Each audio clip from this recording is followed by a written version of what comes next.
Hola, buenas noches, muchachos.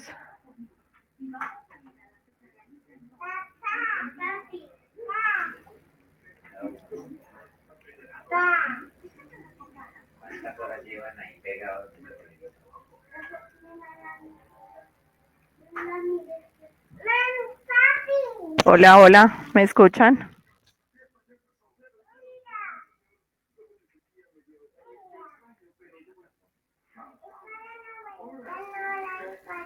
Hola, ¿me escuchan?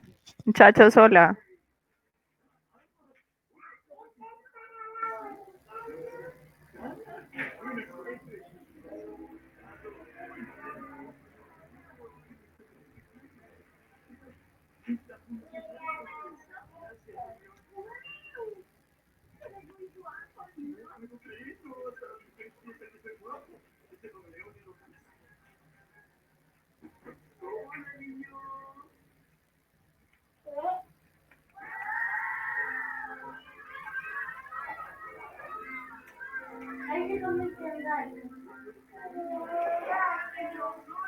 Cristian, ¿tú me escuchas?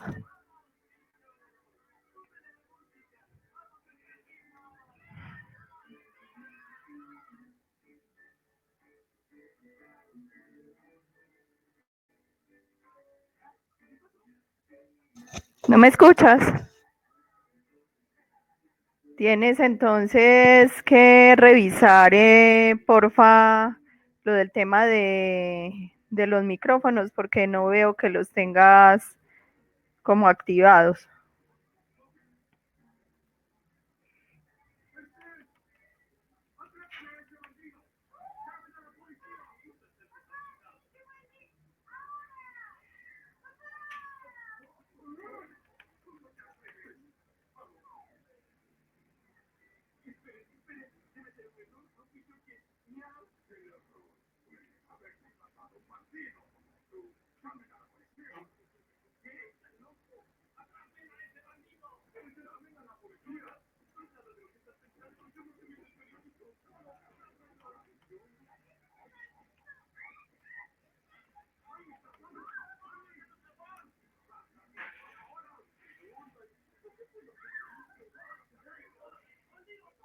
Cristian, en la parte de arriba de tu computador aparece lo del tema del micrófono.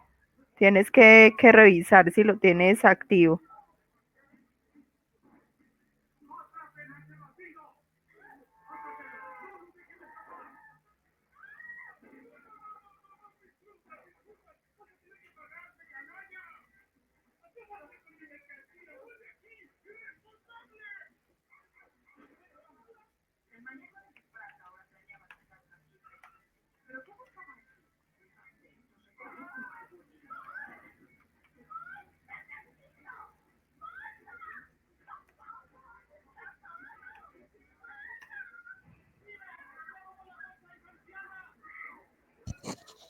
Ahora sí me escuchas, Cristian.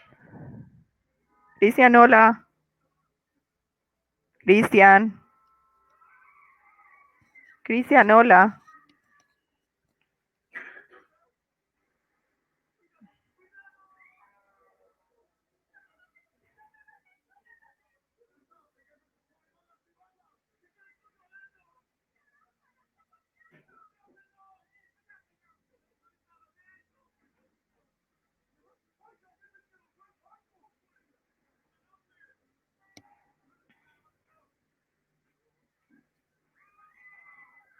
Donde estoy señalando con el cursor es donde debe revisar si tienes activo los micrófonos.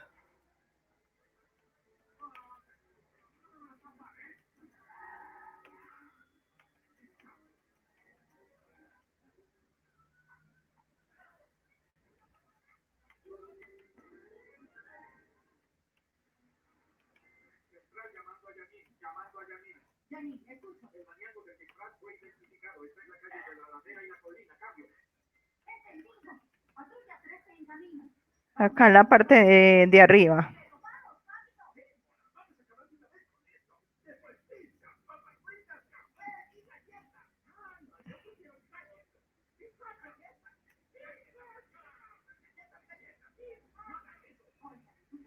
Hola, buenas noches. Luisa Fernanda Salazar y, y la otra Luisa. Se me olvidó tu apellido, Luisa. Bueno, mientras Cristian organiza lo del tema de los micrófonos, yo voy a empezar entonces a explicarles el tema. Yo les explico entonces, les voy explicando. ¿Quieren que les vaya explicando y ustedes me van haciendo las preguntas o desean que terminemos toda la presentación y al final me hacen las preguntas?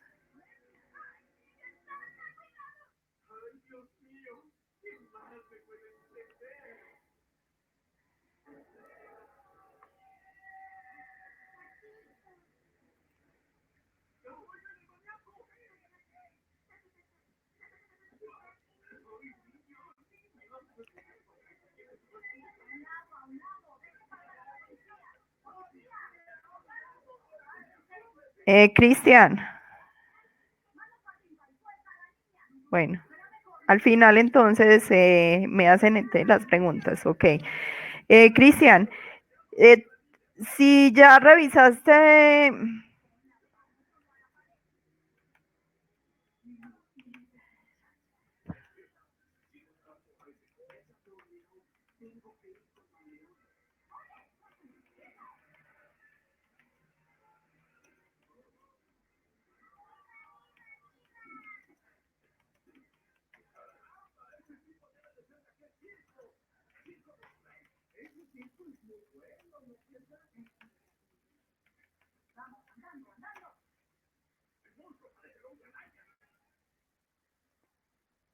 acá es donde estoy diciendo Cristian.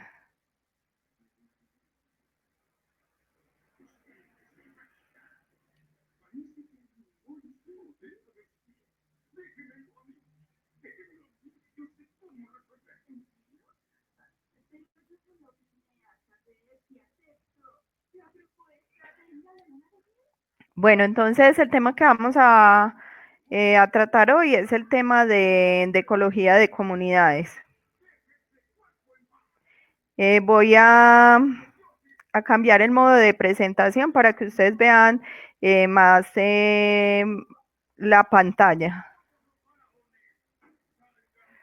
Bueno, entonces el tema de ecología de comunidades, recuerden entonces primero el término de comunidad, que habla de todas las especies todas las poblaciones de diferentes especies que viven e interactúan dentro de un ecosistema. Eso es lo que se denomina como comunidad, según Smith. Bueno, y hay otra definición. Prácticamente todos los lugares sobre la corteza terrestre están ocupados por muchas especies de organismos. Tales organismos, plantas, animales, bacterias, se encuentran vinculados entre sí por relaciones de alimentación y otras interacciones, las cuales entonces forman un complejo denominado comunidad biológica. Hay dos tipos de características que se presentan en las comunidades. El tema de la coexistencia, que está relacionado con el tema de hábitat, ¿cierto? Y el tema de interacción, que está relacionado con el tema de energía. El tema de coexistencia entonces es que comparten la misma área o hábitat esas especies. ¿En qué? En un mismo tiempo.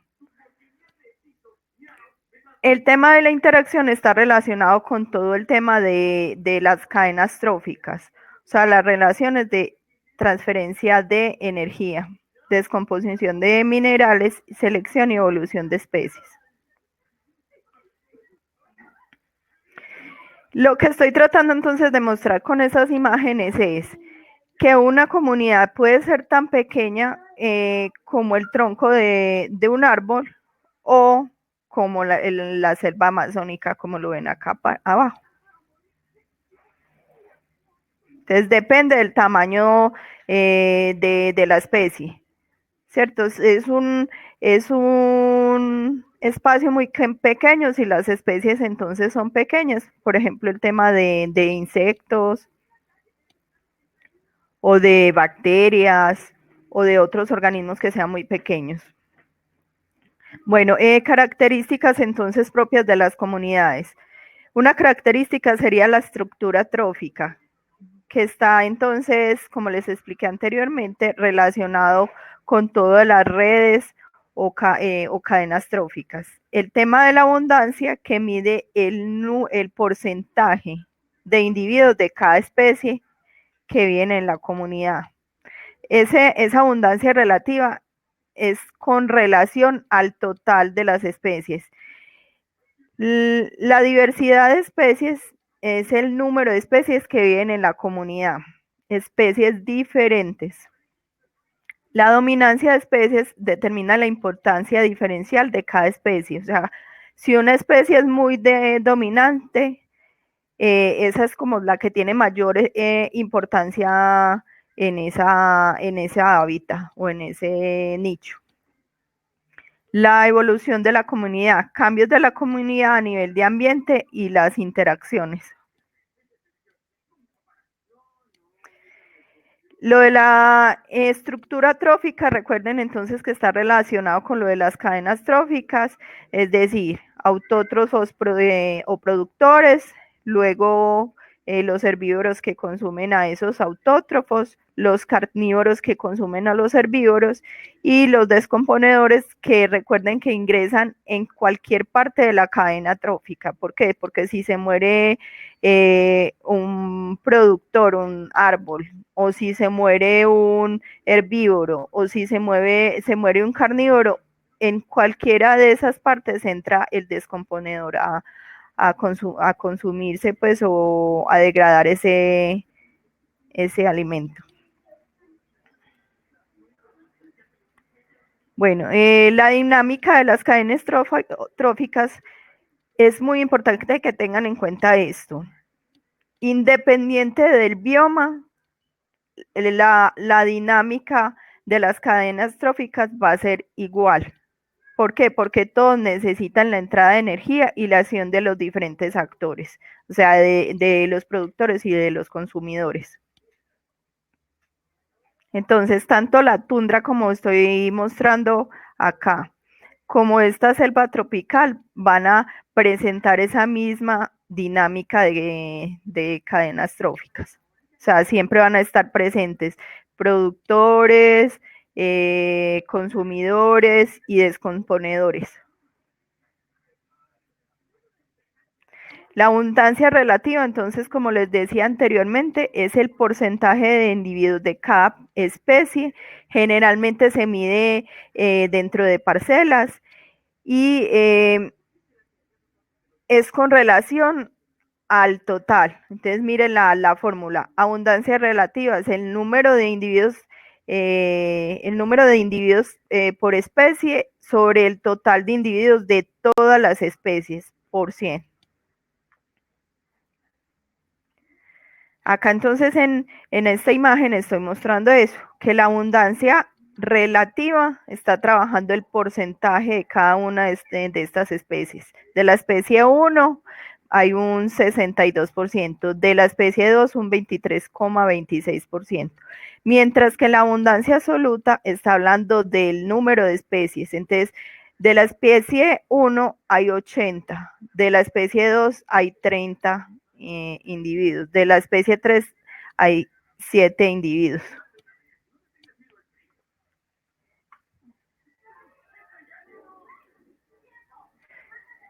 La gráfica entonces también está mostrando lo mismo, que observen que la especie 1 es la que presenta mayor abundancia con relación al total, o sea, al 100%.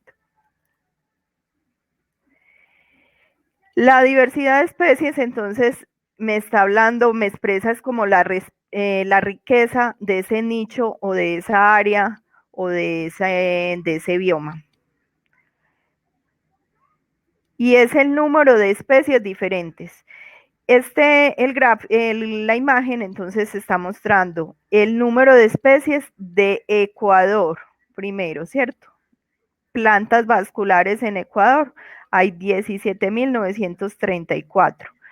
Peces 951, anfibios 557. Con relación a Maspi, que es es un sitio que hay dentro de Ecuador, un lugar dentro de Ecuador. Entonces, mire que obviamente en la parte donde está el tema total, pues que es el Ecuador, hay demasiadas especies con relación a un solo lugar que es Maspi.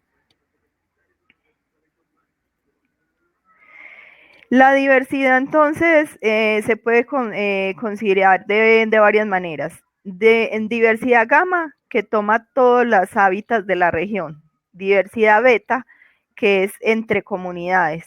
Diversidad alfa, dentro de una comunidad. Y diversidad genética, la misma especie que puede presentar variabilidad genética. Entonces, miren, va desde algo muy macro hasta algo muy mínimo. No todas las especies contribuyen igual a una estimación de la diversidad. Y esa contribución se considera por medio de ¿qué? De la abundancia relativa. Para determinar entonces esa contribución se utilizan varias fórmulas o varios índices. El índice de diversidad de Shannon-Weber y el índice de abundancia de Margalef. Solo que el índice de Margalef no considera la abundancia relativa de cada especie. Por eso entonces esta abundancia de Margalef casi no se utiliza más el índice de diversidad de Shannon-Weber. Bueno, entonces, ¿qué es la diversidad y cómo se mide? Algunas comunidades pueden consistir de apenas algunas especies, mientras que otras pueden poseer cientos de especies, ¿cierto? Recuerden entonces cuando ustedes estuvieron haciendo el trabajo de biomas, no es lo mismo el bioma de la selva tropical, donde la abundancia y la diversidad de especies es muy grande, considerando una tundra, que es cierto que por la temperatura hace que se dé pues menos cantidad o menos diversidad en ese lugar, hay menos cantidad de individuos en ese tipo de hábitats. Bueno, entonces acá este es importante que lo observen. Mire que estoy hablando de dos tipos de comunidades, la comunidad 1 y la comunidad 2. Observen que la comunidad 2 hay no solo muy poquitas especies, sino que no se presentan todas las especies. Mire que no hay conejos y no hay ardillas y no hay zorrillos. Mientras que en la comunidad 1 sí se presentan cada una de estas especies. Por eso, esa comunidad 1 es más diversa. ¿Por qué? Porque ahí se pueden dar todo ese flujo o esas relaciones de las cadenas tróficas o redes tróficas. Entonces van a ver, depredadores, van a haber presas, y eso va a hacer que esas relaciones vayan a ser mejores.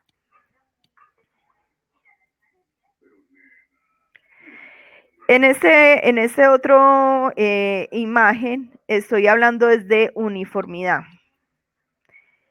En la muestra 1 hay mayor uniformidad que en la muestra 2. ¿Por qué? Mire que la cantidad de especies es como proporcional. Hay casi el mismo total de especies en la muestra 1, mientras que en la muestra 2 hay mayor número de amapolas. Entonces, la imagen 1 me está hablando que ese espacio es mucho más uniforme, que ahí se van a dar mejor las relaciones eh, el tema de todas las cadenas o redes tróficas. Va a estar presente más especies depredadoras, más especies, o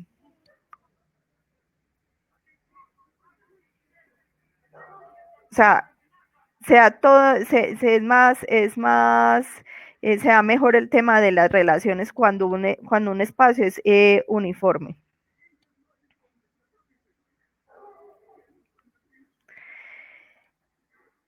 La mayor diversidad se puede observar es en el tema de los insectos. Entonces, arácnidos, miriápodos, crustáceos, insectos. Los taxónomos entonces cataloga que aproximadamente hay 2 millones de especies, pero si ese valor se extrapola, es decir, se multiplica por un valor mayor, se podría decir que hay más de 30 millones de especies de animales y vegetales. Y recuerden entonces que el mayor grupo es el de artrópodos, que incluye insectos, arácnidos, miriápodos y crustáceos. Bueno, estudiar la comunidad es estudiar la interacción de las diferentes especies en el ecosistema. Su estudio, esto es muy importante, el estudio de esas comunidades va a estar ligado al espacio, o sea, al lugar, y al tiempo. Siempre se deben tener en cuenta esas dos características, el espacio y el tiempo. Y ese espacio y tiempo a su vez está ligado con el tema de la diversidad. Bueno, entonces, ¿por qué existen tantos tipos diferentes de organismos en los trópicos y por qué tan pocos hacia los polos? Esto entonces responde un poquito lo de la pregunta o lo que les estaba explicando anteriormente con lo del tema de la tundra, que se da pues en lugares que son más fríos con relación a los trópicos, que son lugares más calientes y que presentan mayor diversidad. ¿Qué sucede con los trópicos? Recuerden que cuando existía lo de la Pangea, todos los continentes estaban unidos. Y toda esa línea del Ecuador, donde están ubicados los trópicos, ahí se daba todo el movimiento pues de todas esas especies. Ese es inclusive pues el área sí, el área que se considera como más antigua a nivel de la Tierra. ¿Y qué pasa ahí? Que a mayor tiempo hay mayor especiación, es decir, se da la posibilidad de que se presenten mayor cantidad de especies. Mientras que los lugares entonces que son más fríos tienen menor tiempo, menor especiación, o sea, menor diversidad. Entonces se encuentra muy pocas especies. Además, ¿qué pasa también? Que el equilibrio También hay otro tema que está relacionado esa diversidad con el tema del equilibrio. A mayor tiempo hay mayor también equilibrio. Ese tema del equilibrio está relacionado con el tema de la extinción y con el tema de la migración. El tema de la extinción quiere decir que hay pérdida o eliminación de especies. Y el ingreso de individuos a esos lugares, o sea, cuando se agregan más especies es cuando se da especiación y migración. O sea, sí se alcanza el equilibrio con el ingreso y con la salida de especies. Esa diversidad biológica también es el resultado de un proceso evolutivo, como aparece acá pues en la imagen con el tema del proceso evolutivo pues de la raza humana. Y el tema de la heterogeneidad, aquí les estoy mostrando dos tipos de biomas. Uno sería entonces las selvas pues africanas y los trópicos aquí pues en América. Mire que son diferentes especies, mientras que en África hay elefantes, tigres, rinocerontes, aquí en el trópico entonces hay tucanes, águilas, tapires, jaguares, cocodrilos. Entonces, ahí se da el tema entonces de heterogeneidad, que son los diferentes modos de ser para la vida. En ese momento van a encontrar un tema de biodiversidad. Se está utilizando mucho ese tema o esa palabra, pero cuando se habla de biodiversidad, se habla de diversidad a nivel de culturas, de razas, de especies y de ecosistemas. Mientras cuando estamos hablando del tema de diversidad, estamos hablando del número de especies diferentes. El tema de la diversidad también está relacionado o tiene que ver con determinadas fuerzas evolutivas. Una es la mutación, otra es la deriva genética, la selección natural y el flujo génico, que acá ya les voy a mostrar las imágenes para que puedan entender. La deriva genética, entonces, es la fuerza evolutiva que actúa cambiando las frecuencias alélicas de las especies en el tiempo. Es un efecto que es consecuencia del muestreo aleatorio. O sea, la deriva genética está relacionado con el tema aleatorio, con el tema del azar. Y es con la pérdida de alelos, como se puede observar en la imagen, que se reproducen dos especies, ¿cierto? Una especie dominante, una especie homocigótica y una dominante, perdón, que es la A, con una heterocigótica. Y sí aparecen toda esta otra población. Con el tiempo, porque se hablan de generaciones, generación 2 y generación 3, esa característica dominante y la característica heterocigótica se pierde de la población. Y entonces quedan, en este caso, solo los dominantes. Y eso se da por el tema del azar. Las fuerzas evolutivas que está la selección natural, de la cual hablaba mucho Darwin, pero esta no está relacionada con el azar. ¿Qué sucede? Como ven acá en la imagen, la imagen está hablando de diferentes pinzones. En el tema de este estudio él lo hizo en Perú, en la isla en los Galápagos. Y Resulta, en Perú no, perdón, en Ecuador, en la isla de los Galápagos. Este estudio entonces arrojó que habían diferentes especies de pinzones. ¿Qué pasó? Que esos pinzones se empezaron había primero una sola especie y estos pinzones se empezaron a especializar dependiendo del alimento. Entonces, el pico les empezó a cambiar. Entonces, algunos empezaron a alimentar de flores, otros empezaron a alimentar solo de insectos, otros de nueces. Entonces, eso hizo que cambiara su pico. O sea que con el tiempo se generaron diferentes especies. Y llegó un momento que alguna de esas características, en el caso, por ejemplo, de la 1, esa característica le dio ventaja a ese tipo de pinzón y fue el como el que se presentaba, pues, o el más diverso, o el que presentaba mayor cantidad de especies en ese hábitat.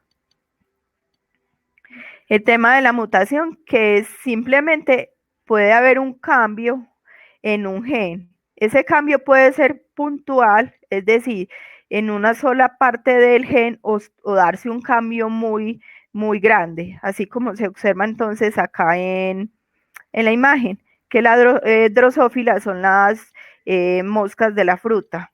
Entonces, miren que hay diferentes características. Uno es el tema de los ojos, que algunos presentaban ojos pues rojos, mientras que otros empezaron a presentar ojos amarillos. Y habían otras drosófilas que el color era oscuro y otras donde el color era un amarillo mucho más claro y uno más fuerte. Entonces eso se da por cambios en ese gen. Y el flujo génico, que está conocido como migración, y es la transferencia de alelos de genes de una población a otra. Entonces, mire que acá está esta población, migra uno de estos individuos, se empieza a reproducir con estos verdes que hay acá y empieza a haber un cambio en esos genes. Pero este cambio se da es por migración.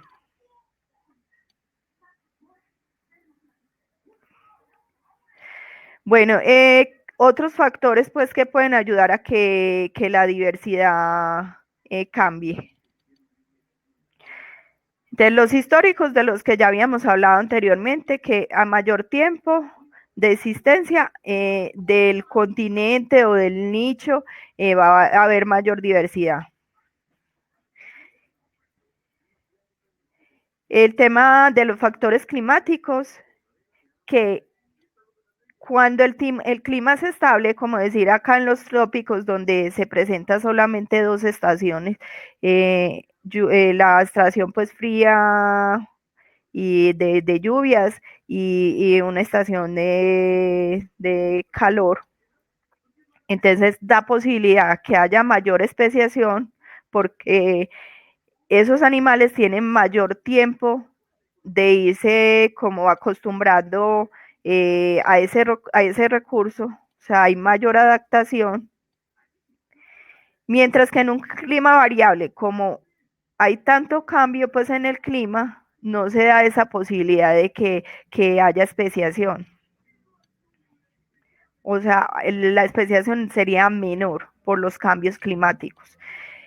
Otro tema que puede influir es los factores topográficos.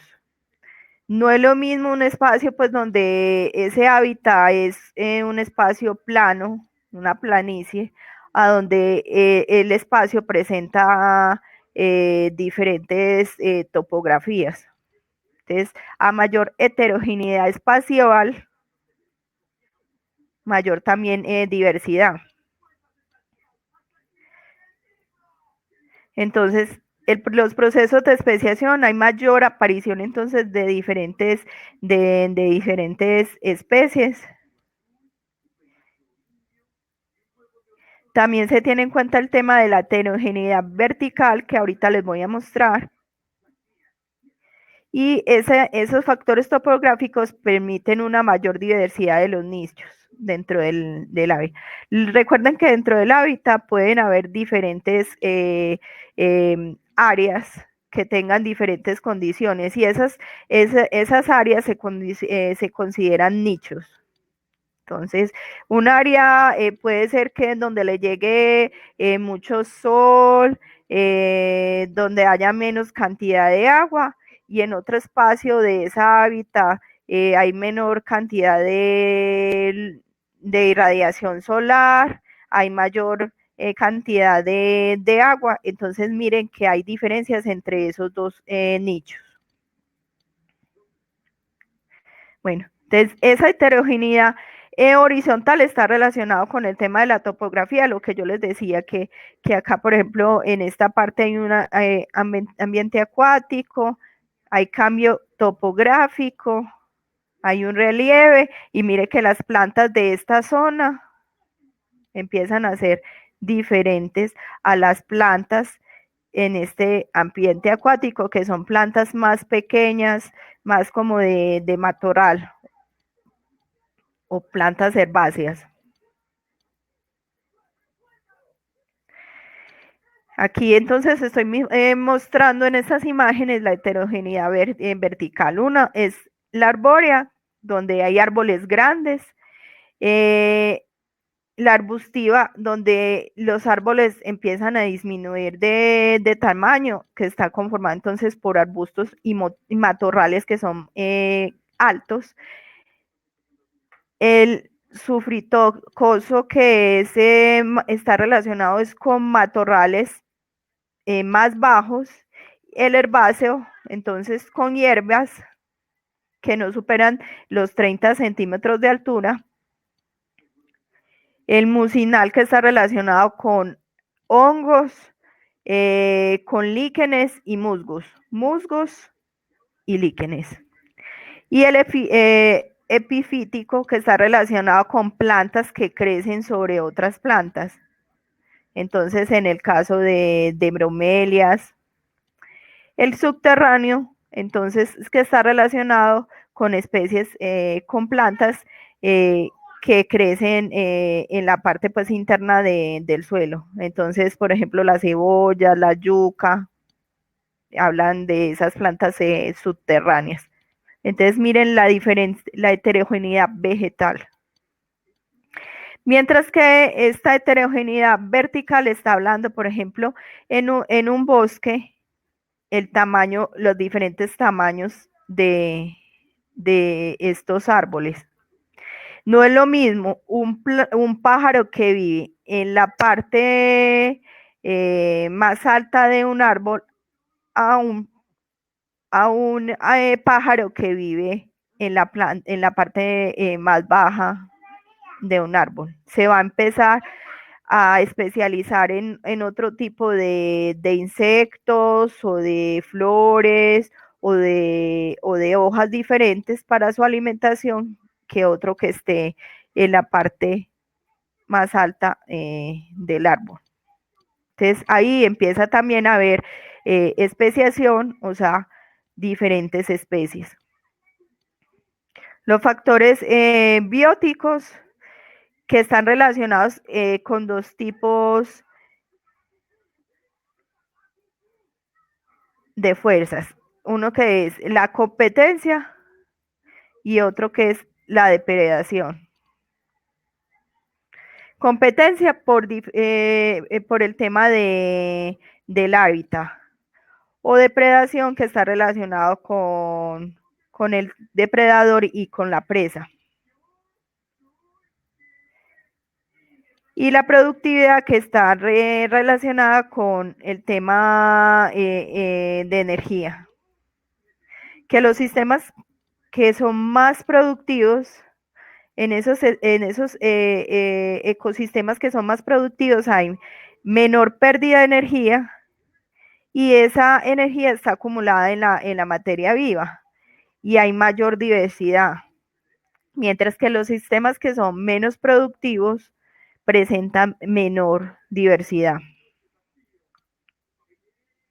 Entonces recuerden que ese flujo de energía o esa biomasa va a ayudar a que haya mayor diversidad o menor diversidad. Si un sistema es menos productivo, hay menos biomasa y eso va a hacer que se dé menos diversidad. Mientras que un ecosistema más productivo, hay mayor cantidad de biomasa y mayor diversidad. Bueno, entonces formas para medir la diversidad.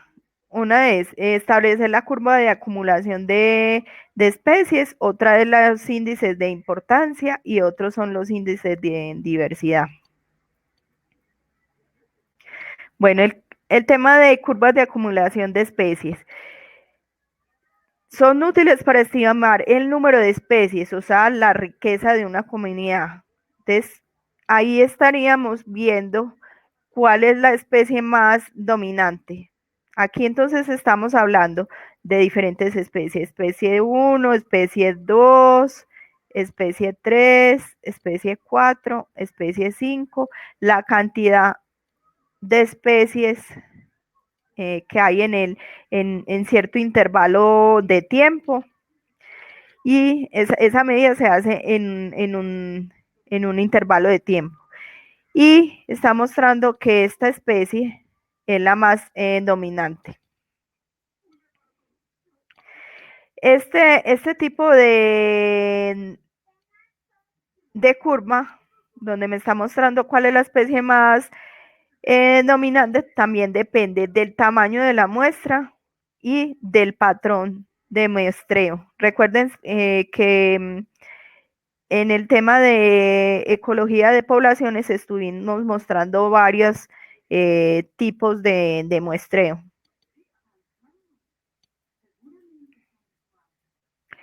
El índice de valor de importancia que se trabaja es para plantas. Y los patrones determinados en ese índice de valor de importancia son la densidad, que está relacionado con el número de individuos por área, la frecuencia, la dominancia absoluta y la dominancia relativa. Acuérdense que cuando se habla de absoluto es solo el número de individuos y de relativa se está hablando del porcentaje, es el número de individuos con relación al total de todas las especies. Bueno, estas son entonces las fórmulas para determinar los valores de importancia. Uno es la densidad absoluta, que es el número de individuos de la especie, de cierta especie, en el área de donde se me hace el muestreo. La densidad relativa, que es el valor que determiné de la densidad absoluta, y sobre la sumatoria de las densidades absolutas de todas las especies. La frecuencia absoluta, que es el número de parcelas en las que ocurre cierta especie, sobre el número total de parcelas. Miren que esta frecuencia está hablando de parcelas, mientras que la densidad está hablando de especies. La frecuencia relativa, que es el valor que determiné de la frecuencia absoluta sobre la frecuencia, la sumatoria de las frecuencias absolutas de todas las especies. La dominancia absoluta es el número o la sumatoria del área basal de todos los individuos de la especie sobre el área de la muestra. Acá entonces en el gráfico de abajo les estoy mostrando cómo se saca el área basal de todas las especies pues, vegetales. Esa área basal se determina así, ¿cierto? Aquí hay un individuo, una persona que se para frente a este árbol y toma la medida de esa área, o sea, alrededor del tronco, esta medida se toma a una altura de 1,30.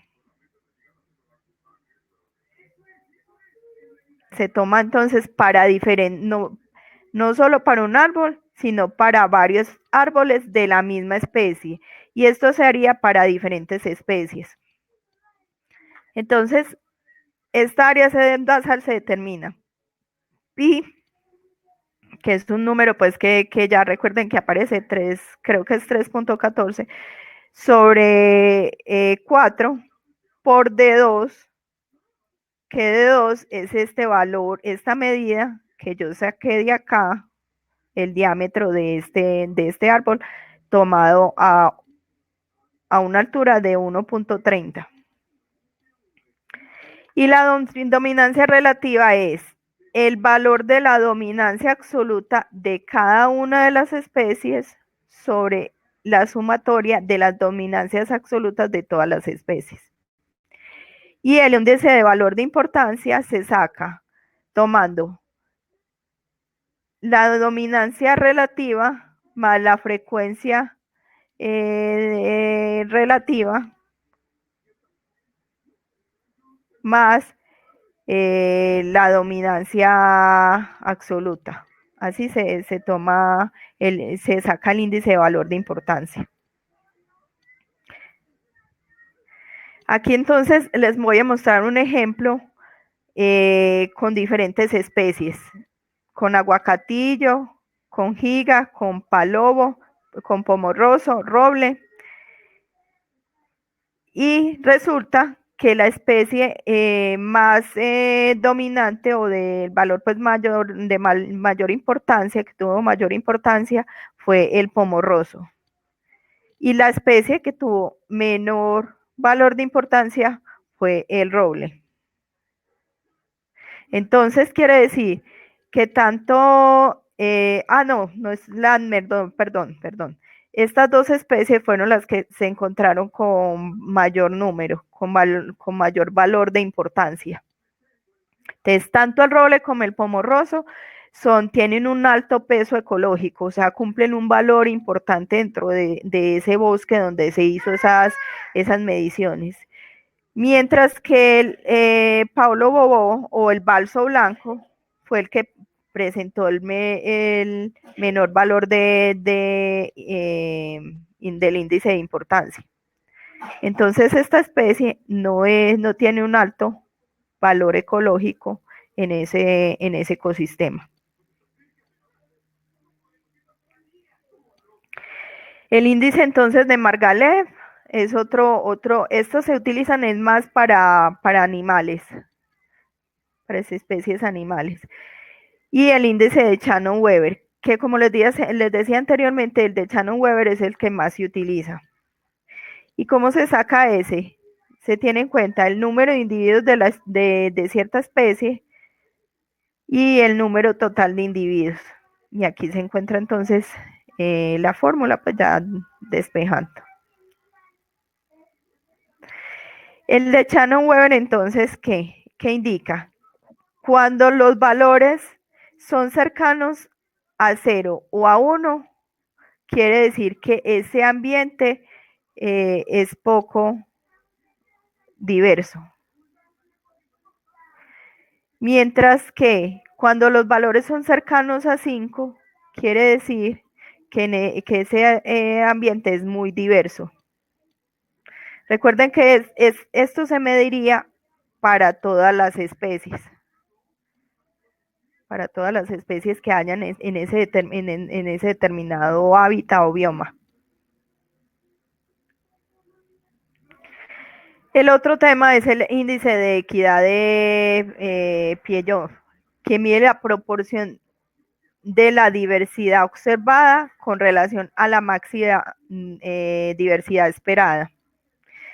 Y esta también entonces tiene, cuando los valores son cercanos a 0, indica que las especies no son igualmente abundantes. Y cuando los valores son cercanos a 1, todas las especies son igual de abundantes.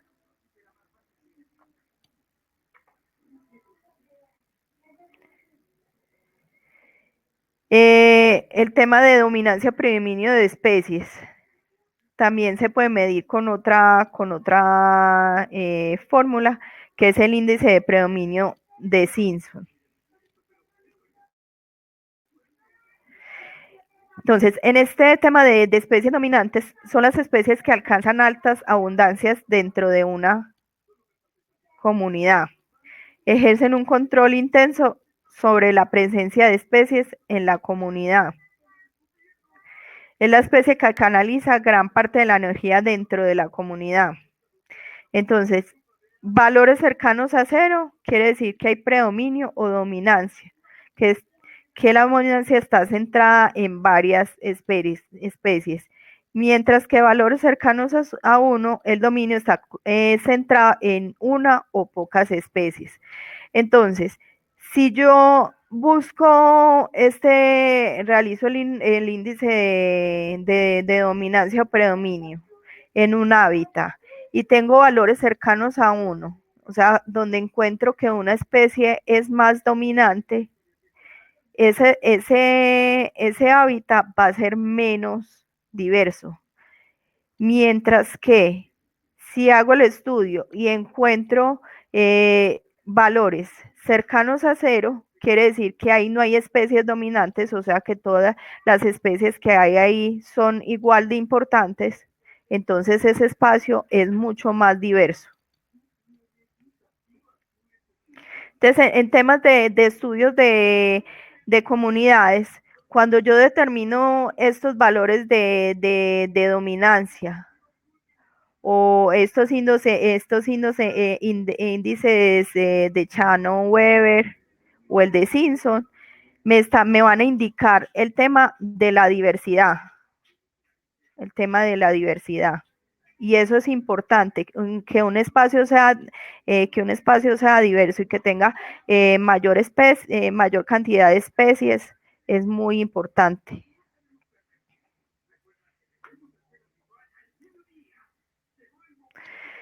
¿Y por qué es importante? Supongamos, si yo hoy hago un estudio acá en el Cerro Volador y hago todo este tema de determinar todos estos índices y encuentro que ese espacio es poco diverso, casi no me va a estar ayudando ese espacio con relación a otro, por ejemplo, como el Cañón del Río Claro, que es un espacio que hay mucha diversidad. Ese espacio, ese nicho va a ayudar más pues dentro de un lugar va a ayudar más que un espacio que sea menos diverso. Hay dos tipos, ya vamos a pasar a otro tema, que es el tema de la sucesión. Sucesión primaria y sucesión secundaria. La sucesión es la secuencia de cambios iniciados por perturbaciones. Perturbaciones que están realizadas por el hombre. La comunidad que está en climas o climacítica es la que ya llega a su condición óptima, o sea, a su condición ya estable. La asociación primaria se da en ambientes que son generalmente nuevos. Entonces, en espacios que están desprovistos de vida. Ejemplos de eso entonces sucedería cuando hay avalanchas, cuando hay retroceso de los ríos, cuando hay colonización de una roca. Por ejemplo, una roca que no está cubierta por nada y esa roca después empiezan a crecerle plantas y después de que llegan las plantas llegan unos insectos. Ese tipo de sucesión se llamaría sucesión primaria. O por ejemplo, un hábitat que estaba cubierto por hielo, o sea, una zona de glaciar, que luego ese hielo se derrite. Luego llegan plantas ahí, luego empiezan a llegar animales pequeños y por último animales más grandes. esa es una sucesión primaria. Y la sucesión secundaria ocurre después de la ocurrencia de una perturbación ambiental. Entonces, por ejemplo, después de que el hombre tala un bosque, o después de que el hombre, o como está ocurriendo en la selva amazónica en este momento, que se está dando todo ese tema de la quema de gran parte de ese bosque del Amazonas brasilero. Ese tema, después de que paren esos incendios, se va a dar, si esa área no la tocan, si esa área no sigue siendo intervenida por el hombre, se van a dar temas de sucesión secundaria, pero ese proceso se va a demorar mucho, pero mucho tiempo. Aproximadamente por ahí 300 o 200 años, en que ese tema de sucesión secundaria, de donde se alcancen árboles grandes y ya esa área esté estable, o sea, que se alcance esa condición climática.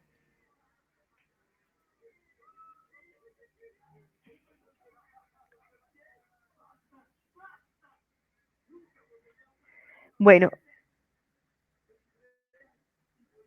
¿qué tipo de especies participan en los procesos sucesionales? Unas especies que son pioneras, que son las iniciales que llegan a esa zona, que son especies, como les decía, árboles pequeños, insectos pequeños, aves pequeñas.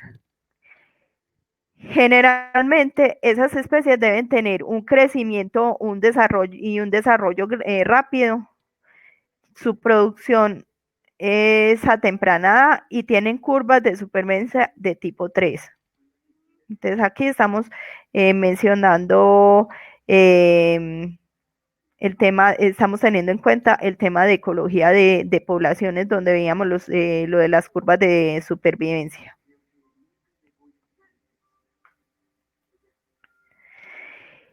Y especies secundarias son especies entonces menos tolerantes a las condiciones variables del clima, aparecen después de las pioneras, permanecen indefinidamente, requieren condiciones más estables del ambiente. Entonces ahí vamos a estar hablando de qué tipo de poblaciones que tengan un crecimiento, que sean estrategia acá. Entonces mamíferos, elefantes, rinocerontes,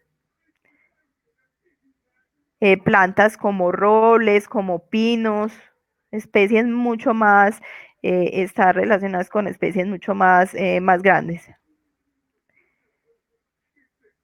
que tienen también pocos descendientes en cada reproducción, que muchos alcanzan entonces la edad adulta y que presentan curvas de supervivencia tipo 2 y tipo 1. Entonces, en esta imagen lo que estoy mostrando es todo el proceso de sucesión primaria. Entonces, el biotopo virgen, entonces una roca, un espacio que había sido antes un glaciar, un espacio donde sucedió, por ejemplo, una erupción volcánica, donde se acabaron todas las plantas y ese ambiente quedó completamente, o sea, desprovisto de plantas y animales. Entonces ahí la roca en esos lugares la roca se fragmenta, se degrada y se disuelve. Hay colonización por qué tipo de especie, líquenes y musgos, o sea, plantas pequeñas. Luego se liberan los nutrientes y mueren y hay aporte pues de energía orgánica. Llegan plantas entonces más grandes, hierbas que tienen un año de vida y plantas perennes.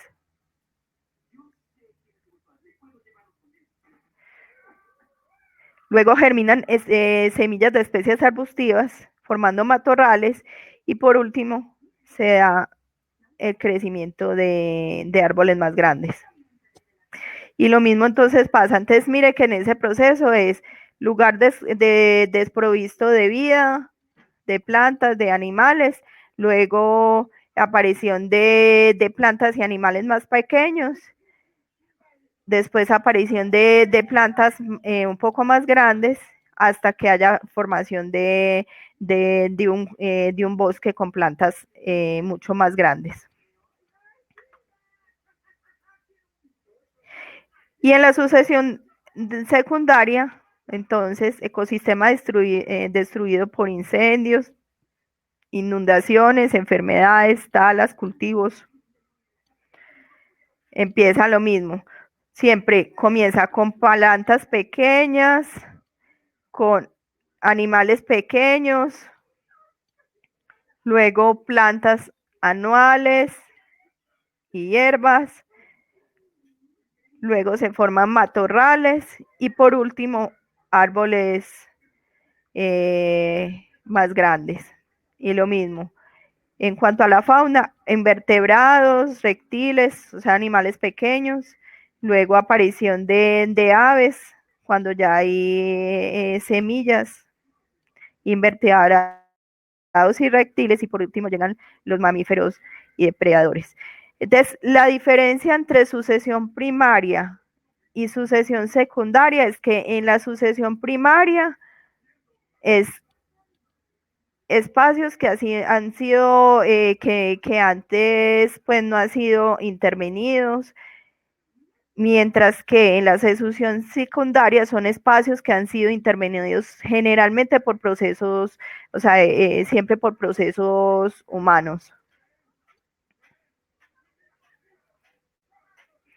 Entonces acá en el gráfico o en la imagen está apareciendo todo el proceso de sucesión. Plantas anuales, después plantas herbáceas, finalmente después arbustivas, leñosas y por último el bosque secundario con plantas mucho más grandes. Entonces acá en este caso, robles,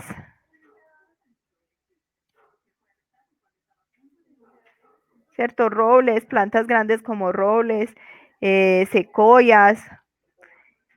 Y al inicio de esto, entonces líquenes, musgos.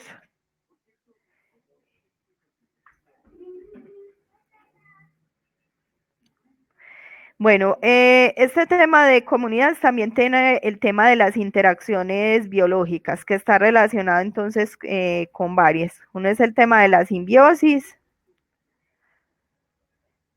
que dentro de la simbiosis está el tema del mutualismo, es decir, dentro del tema del mutualismo, ambas especies se van a ver beneficiadas. Entonces,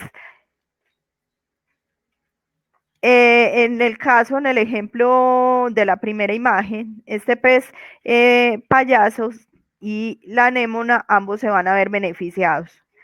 La anémona le proporciona protección a ese pez payaso y los excrementos o los alimentos que este pez payaso ingiera y quedan como unas sobras, caen sobre la anémona y la anémona entonces se alimenta de esos excrementos o de esos desperdicios del pez payaso. Entonces mire que ambos ahí se van a ver beneficiados.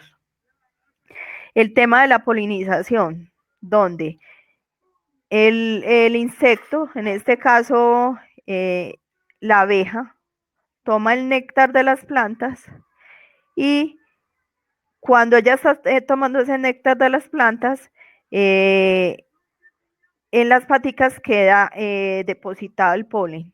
Cuando esta abeja vaya de nuevo, vaya a otra flor, pasa ese polen de la flor anterior a esta, entonces se da todo el proceso de polinización o reproducción.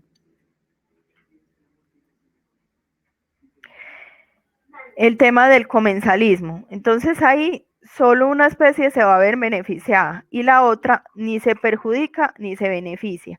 Un ejemplo entonces es el de los árboles que tienen orquídeas, donde la orquídea entonces como está alta va a recibir luz, va a recibir agua y va a recibir nutrientes. Mientras que el árbol no se ve ni perjudicado por esa orquídea ni se ve beneficiado. El tema del parasitismo, donde donde una de las especies se ve beneficiada y la otra es perjudicada. Como el caso entonces de los perros o gatos o otros animales donde se depositan en ellos las garrapatas. La garrapata entonces se ve beneficiada porque ingiere la sangre, mientras que el perro se ve perjudicado. ¿Por qué? Porque obviamente la garrapata está sacando la sangre y porque muchas veces las garrapatas o pulgas traen otras bacterias que pueden perjudicar al animal.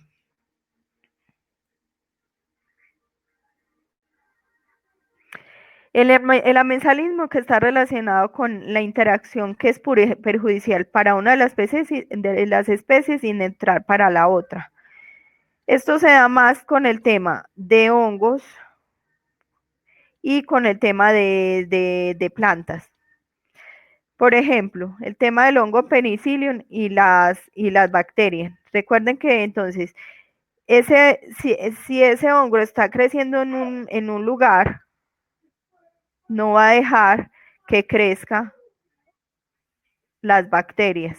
Por eso, por ejemplo, cuando nosotros consumimos algún medicamento que contiene penicilina, esa penicilina inhibe el crecimiento de las bacterias. Y otro ejemplo sería entonces el tema del eucalipto. En este caso, una especie que se llama Eucalyptus globulus. Resulta que donde está sembrado ese eucalipto no va a crecer otras especies de plantas. Eso va a ayudar al árbol a que tenga mayor ingreso pues de nutrientes, de agua, que le va a llegar toda esa energía lumínica. ¿Por qué? Porque el eucalipto empieza a segregar unas sustancias que impiden el crecimiento de otras plantas alrededor de él. El tema de la competencia, que hay dos tipos de competencia. Una es la intraespecífica, que se da entre individuos de la misma especie, como es el caso de la primera imagen, entre estos renos. Que estos renos van a competir por diferentes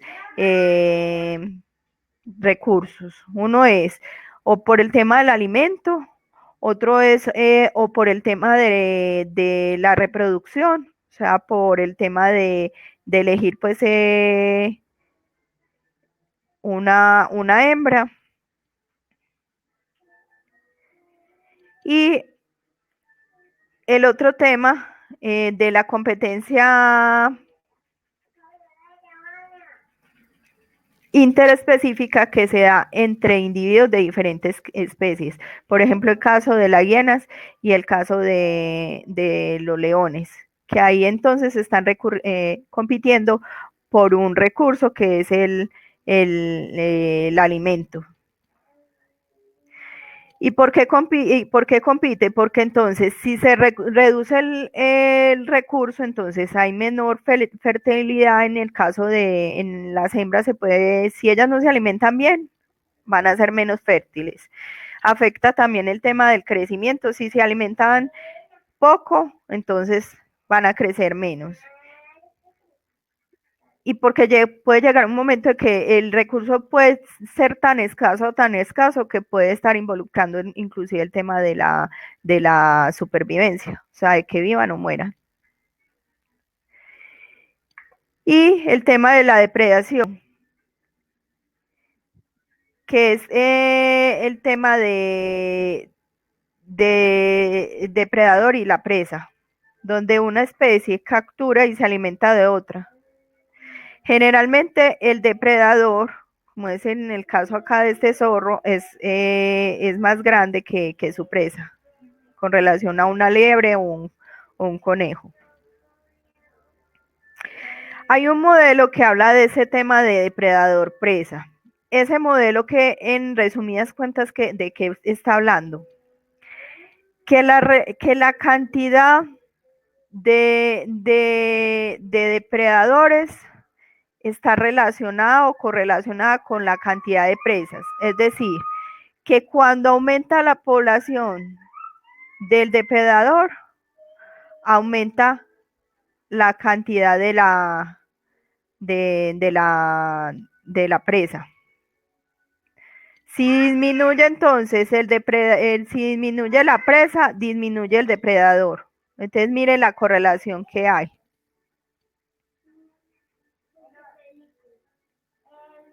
Mire que esto está medido durante un intervalo de tiempo y siempre está mostrando que a mayor cantidad de presas, mayor cantidad a mayor cantidad de presas, hay mayor cantidad del depredador. Y siempre cuando baja, en este caso de acá, en estos casos donde baja, cuando hay menor cantidad de presa, hay menor cantidad de depredador. El principio de exclusión competitiva tiene que ver con el tema de las interacciones intraespecíficas, o sea, entre la misma especie. Y lo que está indicando ahí es que dos especies no pueden vivir en el mismo hábitat o en el mismo nicho. ¿Por qué? Porque va a haber ese tema de competencia. ¿Y cómo entonces se elimina esa competencia? Cuando uno de los individuos sale de ese nicho o de esa hábitat. Entonces, por eso se habla de exclusión. Exclusión es sacar entonces ese individuo que me está afectando de esa hábitat para yo poder sobrevivir, para yo poder prosperar. Y por último, el tema de especies clave, de diferentes especies. Especies clave, especies sombrilla, especies indicadoras. En el caso de las especies clave, son aquellas cuyo papel en la cadena trófica es fundamental para el mantenimiento del ecosistema. ¿Qué sucede entonces si esa especie clave falta? Que ese equilibrio, o sea, ese hábitat se ve desequilibrado. ¿Se acuerdan en el primer taller cuando les preguntaba lo del tema de los descomponedores, que qué pasaba con la cadena trófica? Pues que la cadena trófica se iba a ver completamente colapsada o afectada. Si no hay descomponedores, no hay quien transforme esa materia orgánica en inorgánica. Entonces, esos nutrientes no van a poder ser absorbidos por las plantas se van a ver afectadas, y si las plantas se ven afectadas, se ven afectados los herbívoros y luego los carnívoros. Entonces miren todo el desequilibrio que se da de la cadena. En el caso de las especies sombrillas, son especies que son tomadas para que se tomen decisiones de protección de un hábitat. Por ejemplo, el tema del oso en algunos hábitats, como decir en el eje cafetero, esa especie fue tomada como especie sombrilla, porque así se conserva mucho de esa hábitat y al conservarse todos esos bosques, se van a conservar otras especies de plantas y animales. Entonces, sombrilla, recuerden que sombrilla está relacionado con el tema de protección. Y eso quiere decir especies sombrillas, especies que ayudan a proteger un lugar o un hábitat. Las especies indicadoras, hay diferentes especies indicadoras. Unas que están relacionadas con que muestran los cambios ambientales. Entonces, no sé si ustedes han observado un insecto que se llama María Palitos. Es similar a un palito. Esa especie, cuando está dentro de un hábitat, indica que ese hábitat es prístino o que es un hábitat muy conservado. cuando en un bosque no encontramos muchos de esos insectos, quiere decir que ese bosque ha sido muy intervenido. Entonces me está mostrando ese tema ambiental.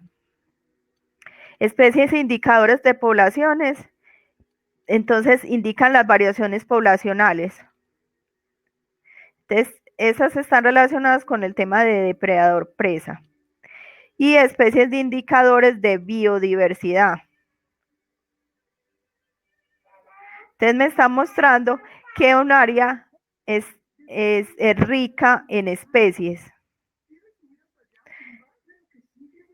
Entonces, si encuentro muchas aves, muchas mariposas, muchos colópteros que son cucarrones y plantas.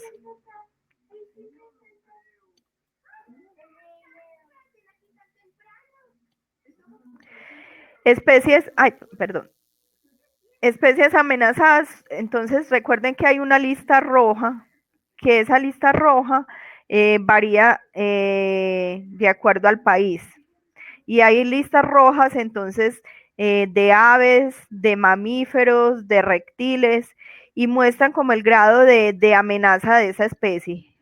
Hay especies que son vulnerables, otras que están en peligro de extinción, otras que son en peligro crítico de extinción, y otras que ya aparecen pues extintas. Entonces, cuando está en esas listas rojas van a encontrar cada una, a que por ejemplo los conejos, una cierta especie de conejo, entonces van a encontrar, si ven dentro de la lista que veo que esa especie es vulnerable, si dentro de la lista ven que es N, es que está en peligro de extinción. Si encuentran dentro de la lista que es CR, está en peligro crítico de extinción. O sea que esa especie debe ser supremamente cuidada para que no se extinga. Y las especies banderas son las que presentan atributos carismáticos que le hacen ser adecuada para, como si, o sea, por ejemplo, el tema de los osos pandas. Las características físicas de ese oso panda lo hacen una especie carismática, una especie que es recordable para toda la gente y que hace que la gente, como tiene esa recordación, se dé la protección de esa especie.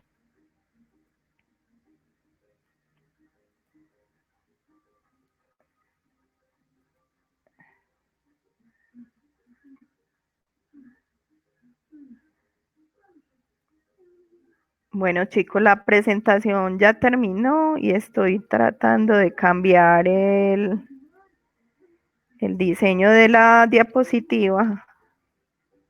Ahora sí, para que ustedes puedan hacerme las preguntas.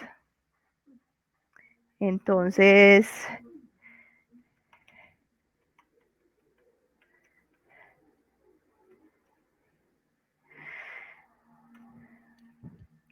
el examen está más relacionado, dentro del examen no les voy a poner a hacer cálculos ni de dominancia, ni de importancia, ni cálculos de diversidad, nada de eso.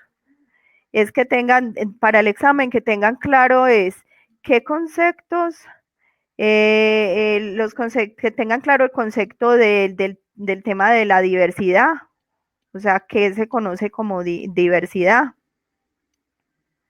Que tengan claro el tema, por ejemplo, de depredación, el tema del tipo de competencias, de la competencia intraespecífica, de la competencia interespecífica. También el tema de cuando un espacio es como más diverso que otro, si presentando más especies, si presentando menos especies. El tema de lo de las cadenas tróficas, si la diversidad si las cadenas tróficas son diferentes en los diferentes biomas. Eso es como lo principal, pues, de lo que evalúo. ¿Tienen preguntas?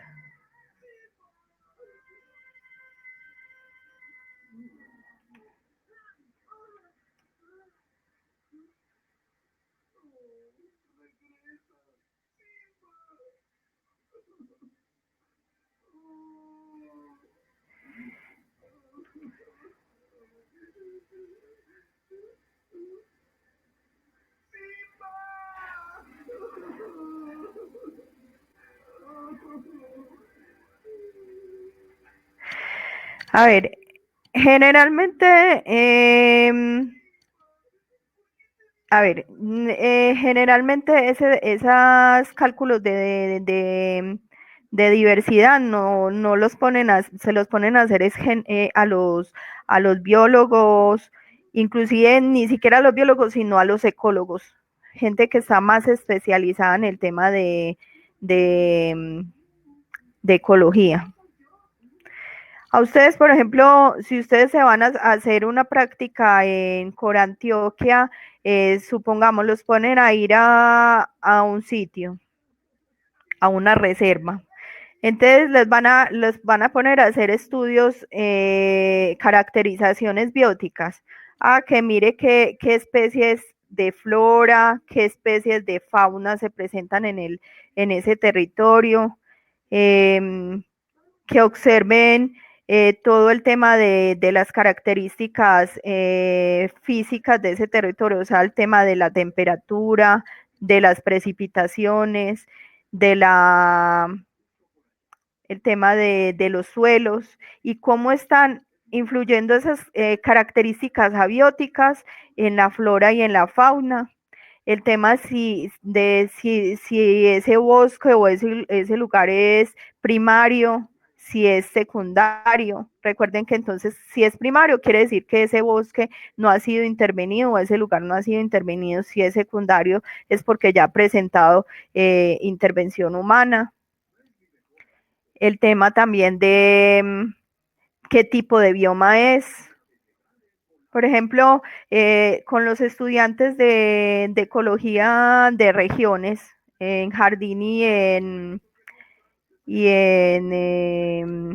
perdón, en San Luis, yo los puse a ir a varias reservas. Y en esas reservas los ponía a mirar el tema de los factores abióticos, el tema de la flora, el tema de la fauna, el tema de que ellos observaran si era un bosque primario o un bosque secundario, el tema de mirar los ciclos, si esos ciclos biogeoquímicos estaban intervenidos por el hombre. Entonces, mirar si había siembra, si había agricultura en esa zona, o si se daba una explotación minera, o si se daba un tema de tala de bosques, pues porque utilización de esas plantas para, para el tema forestal, ¿cierto? Para el tema forestal. Y eso cómo influía, esa alteración de esos ciclos, cómo influía en esa área de reserva.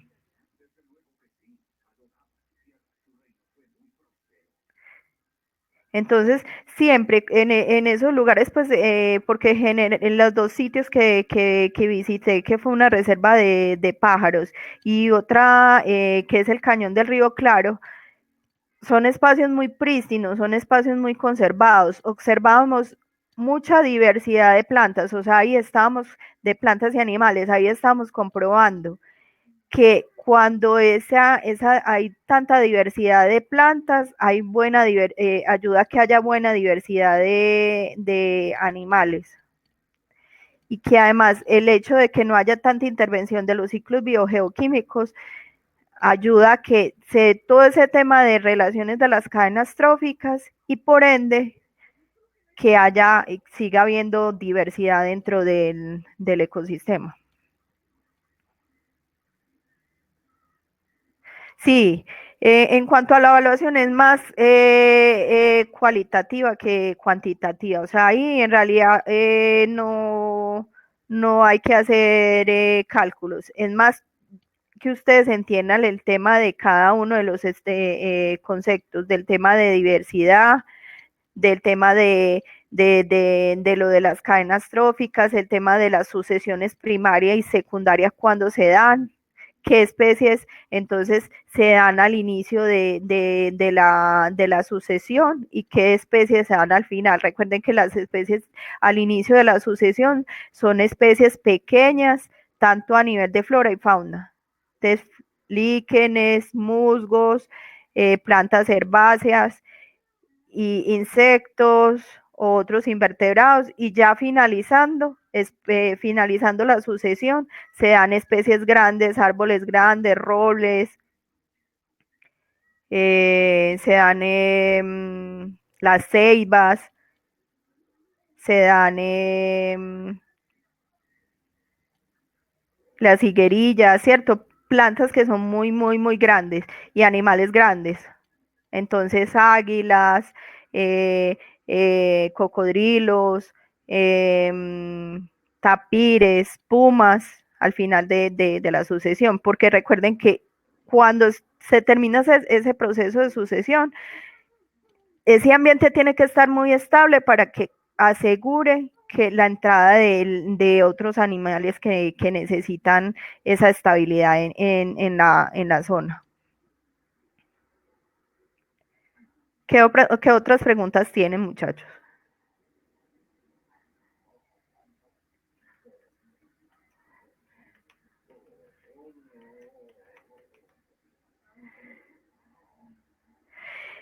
La fecha del parcial hasta mañana tienen plazo para presentar el parcial.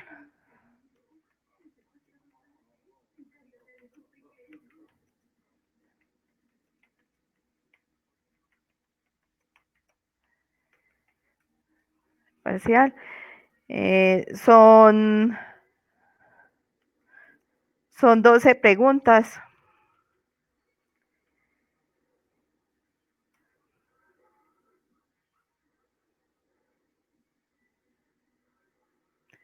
¿Qué otra pregunta tienen?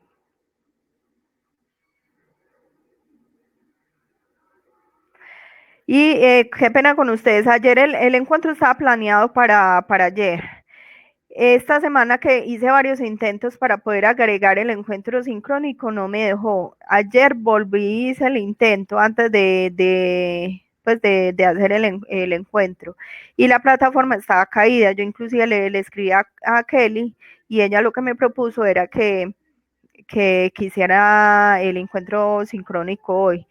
Y que ya si ustedes tenían pues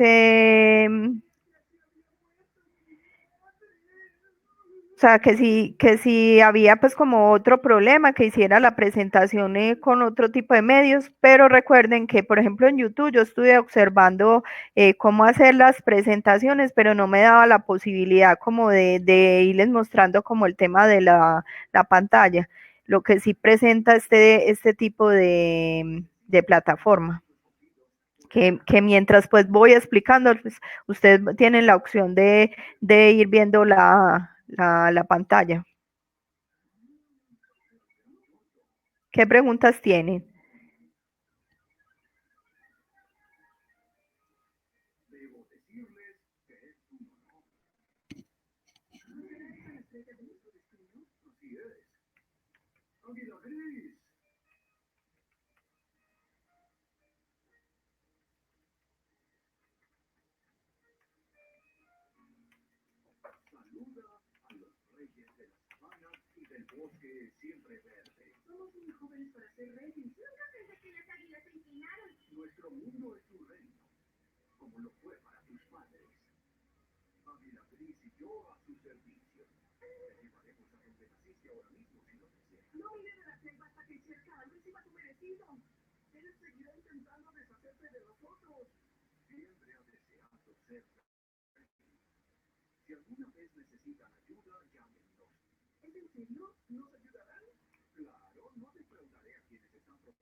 Ok. Eh, bueno, yo creo que ya doy por terminado el encuentro. Igual, pienso que Cristian, por lo que observo, como que no.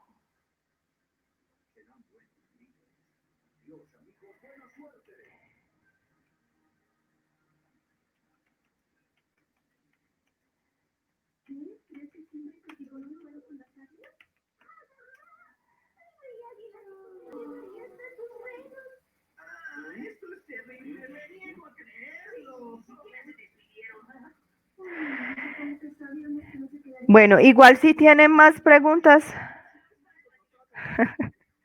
si tienen,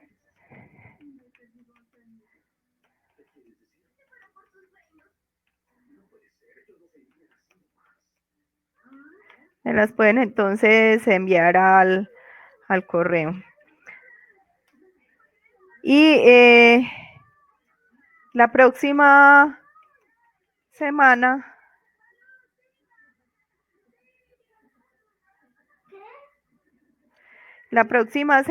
les explico el tema de ecología de ecosistemas acuáticos. Y les aclaro las dudas,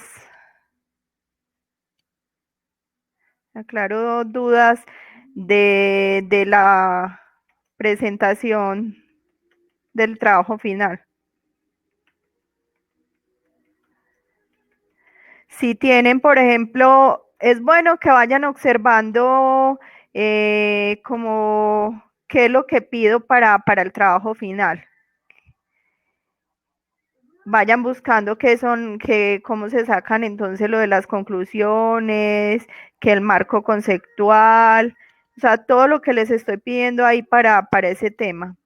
El tipo de ecosistemas acuáticos, para poder que me puedan hacer preguntas el día de la explicación. ¿Qué día entonces les queda de pronto después del martes? O sea, el lunes voy a tratar entonces primero de montarles toda la presentación de ecosistemas acuáticos. O sea, o se las mando desde este fin de semana para que ya puedan leerlo y después de que hayan visto qué es lo que estoy pidiendo para el trabajo, ustedes puedan ya tener como preguntas más concretas y me indican, y puede ser por el correo, por el foro de ahí de la plataforma, a qué hora les queda más fácil.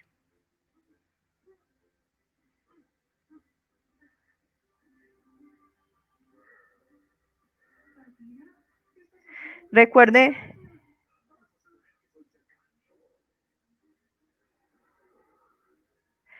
muchas gracias a ustedes también por estar conmigo a esta hora. Y recuerden, bueno, o sea, les queda fácil entonces en este tipo de horario, tipo 8:30 o 9 de la noche. Recuerden mirar muy bien lo de las presentaciones, muchachos, lo que les estoy pidiendo, porque eh, a veces me están fallando es en eso, en no leer lo que les pido. Miren que si dentro de la rúbrica aclara mucho lo que les estoy pidiendo para el trabajo. Entonces, mirar las rúbricas para poder, mirar que lo que pido. No se pongan a meter información simplemente por meterla, sino que sea algo conciso, que quede claro lo que ustedes me quieren decir en los trabajos.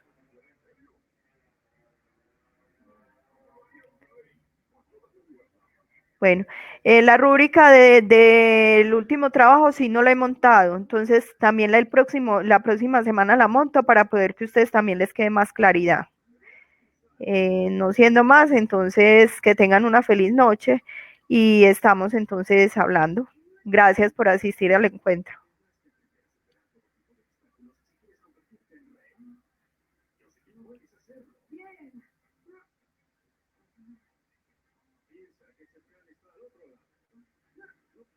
Bueno, feliz noche.